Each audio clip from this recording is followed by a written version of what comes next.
এক নম্বৰতে বিষয় হৈছে যে ভাৰতীয় শ্ৰম সন্মিলন ৪৫তম ৪৬তম অধিৱেশনত যি অনুমোদিত হৈছিল সেই অনুমোদিত যিহেতু এক নম্বৰতে আছে স্বাস্থ্যকৰ্মী হিচাপে আমাক চৰকাৰী স্বাস্থ্যকৰ্মী হিচাপে নিয়মীয়াকৰণ কৰক আৰু লগতে ন্যূনতম মজুৰি আৰু সামাজিক সুৰক্ষাৰ লগতে প্ৰভিডেণ্ট ফাণ্ড গ্ৰেচুইটি আৰু পেঞ্চন আদি ব্যৱস্থা কৰক।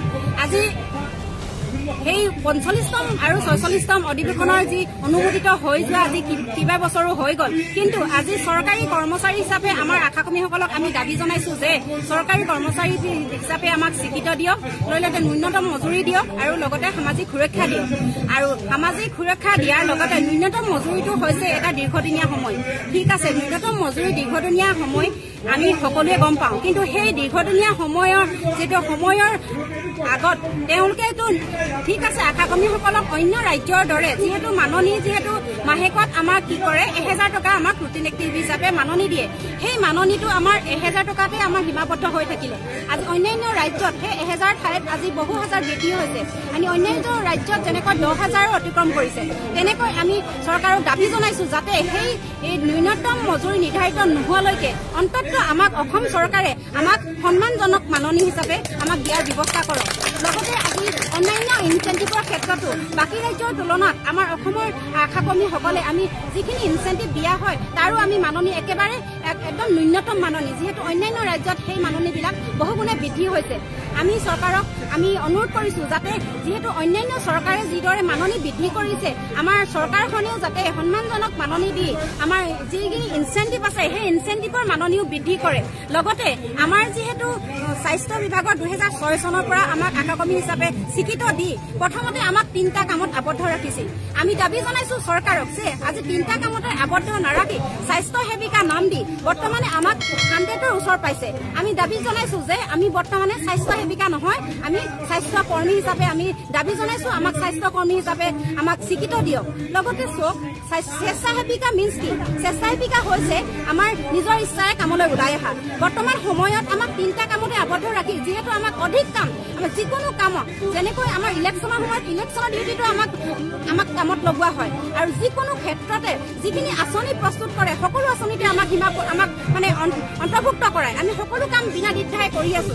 আমি সেই গতিকে আমাৰ সকলো কামৰ আমাৰ শাৰীৰিক আৰু মানসিক হিচাপে বহনক্ষম হ'ব লাগে। আমি অনুৰোধ জনাইছো চৰকাৰক যে আমাৰ যি আশাকৰ্মীয়ে যিখিনি আমি ওজন ল'ব পাৰো সেইখিনি ওজনত আমাক কাম দিয়াৰ ব্যৱস্থা কৰক আৰু লগতে আমি স্বেচ্ছাসেৱিকা নহয় আমাক স্বাস্থ্যকৰ্মী হিচাপে স্বীকৃতি দিয়ক। আজি দেখক চক আজি আমাক এগৰাকী ইউনিফৰ্ম আমাক এযোৰ ইউনিফৰ্ম দি এটা ছাতি দি এটা মোবাইল দি আৰু আমাক এখন চাইকেল দি সেই কাহানিতে চাইকেল দিলে, তথাপিতো আমাক বছৰ আগত এযোৰ ইউনিফৰ্ম দি আৰু মাহেকত আমাক যিখিনি আমি কাম কৰো কামৰ আমি যিখিনি তালিকা আমি যিখিনি আমি সংগ্ৰহ কৰো মাহেকৰ এটা তাৰিখত আমাক সেইখিনি আমাক হিচাপ পত্ৰ লোৱা হয়। ঠিক আছে আমি কামখিনি আমি কৰি আছো। যেনেকৈ আমি ফৰ্মেলত যিবিলাক স্বাস্থ্যকৰ্মীবিলাকে NHM যিবিলাক ফৰ্মেল কাম স্বাস্থ্যকৰ্মীবিলাকে আমাৰ সময়ত কাম কৰি আছে, আমি ঠিক তেনেকৈ আমি ফৰ্মেল ইউনিফৰ্ম পিন্ধিছো, সময়ত আমি কাম কৰিছো, সময়ত আমি ৰিপৰ্ট দিছো। কিন্তু আমি কাম যদি মাননি খুজিবলৈ বিচাৰো তেতিয়া কিয় আমাক ইনফৰ্মেল কৰি ৰখা হৈছে? আমি অনুৰোধ জনাম যে যিহেতু আমাৰ কামটো কেতিয়াও আমাৰ অস্থায়ী নহয়, আমাৰ স্থায়ী কাম। যিহেতু ভাৰতীয় শ্ৰম সন্মিলনতো আমাৰ অনুমোদিত যিটো কাম 12মহীয়া হয়, যিটো কাম মানে 12 মাহে চলি থাকে, সেই কামটো কেতিয়াও অস্থায়ী হ'ব নোৱাৰে। যিহেতু সেই 12মহীয়া কামখিনি যদি স্থায়ী হয়, কামখিনি কৰা কৰ্মীজনী কেনেকৈ অস্থায়ী হ'ব পাৰে? সেই গতিকে আমি অনুৰোধ জনাম আমাৰ দাবী আমাৰ ন্যায্য দাবী আমি সেই কামখিনি কৰা কৰ্মীজনক আমাক স্বাস্থ্যকৰ্মী হিচাপে আমাক স্বীকৃতি দিয়ক। আমি এই প্ৰেক্ষাগতৰ পৰা আমি সকলোকে চৰকাৰক আমি সকলোৱে আমি জনাব খুজিছো যে আজি আমাৰ আন্দোলনৰ সৰ্বভাৰতীয় আন্দোলনৰ আমাৰ প্ৰথম পদক্ষেপ। আমি আগন্তুক দিনত আমাৰ যদি দাবী পূৰণ নহয়, আগন্তুক দিনত আমাৰ কাৰ্যসূচী ৰূপায়ণ কৰি যাম।